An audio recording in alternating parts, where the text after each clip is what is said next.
Olá, amigos e amigas, a minha fraterna saudação. A corresponsabilidade pelo bem-estar e pela saúde dos familiares, dos amigos e amigas e do povo em geral, nos colocou a todos de quarentena, nos levou todos a ficar mais em casa. Longe dos irmãos da nossa comunidade, sem a celebração da Eucaristia que costumávamos frequentar, aproveitemos essa espécie de retiro forçado para acolher e meditar diariamente o Santo Evangelho e aprofundar o seguimento de Jesus Cristo, para que nós possamos sair desta quarentena ou quaresma mais humanos, mais humildes e mais solidários.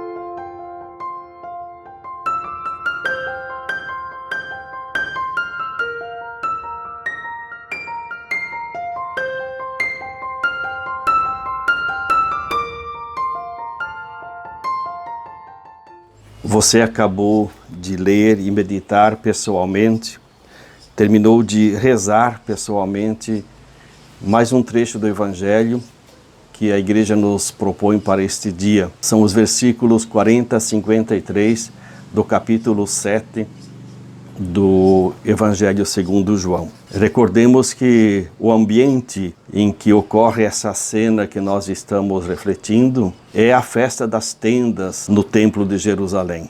Jesus havia sido provocado pelos seus discípulos para ir para essa festa e se tornar famoso. Ele escolheu ir discretamente e participar desta festa, percebendo como a discussão sobre a sua identidade e a sua autoridade continuava dividindo os peregrinos e as autoridades. No último dia da festa, o mais solene, Jesus toma a palavra e, praticamente gritando, diz o seguinte: se alguém tiver sede, venha a mim e beba, e daquele que acredita em mim, vão jorrar rios de água viva. Diante desta fala contundente, representada nesses versículos, mas que é mais ampla, os peregrinos se entusiasmam e começam a identificar Jesus como o profeta e o Messias esperado.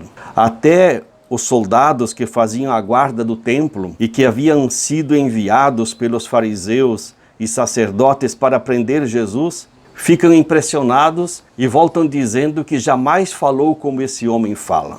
E é por isso que os doutores da lei e os fariseus se irritam com a aceitação que Jesus tem e se irritam até com os guardas, porque ficam impressionados com ele. E mais uma vez confirmam a decisão que já haviam tomado, afirmando que Jesus é um fora de lei, é um endemoniado e que por isso precisa ser devidamente punido com a prisão e com a morte. Eles dizem diante do povo que da Galileia não pode surgir nenhum profeta e que aquele povo, aqueles peregrinos que se impressionam com Jesus e começam a assimilar sua palavra e sua mensagem, não passa de um povo ignorante e maldito que desconhece a lei. Na verdade, os fariseus e doutores da lei, junto com os sacerdotes, se apossaram da religião e fazem dela não mais um instrumento e um caminho de liberdade e de vida, mas um instrumento de opressão e de defesa dos seus próprios privilégios. E é em base aos preconceitos que nascem desta ambição que eles tratam Jesus e tomam decisão a respeito dele.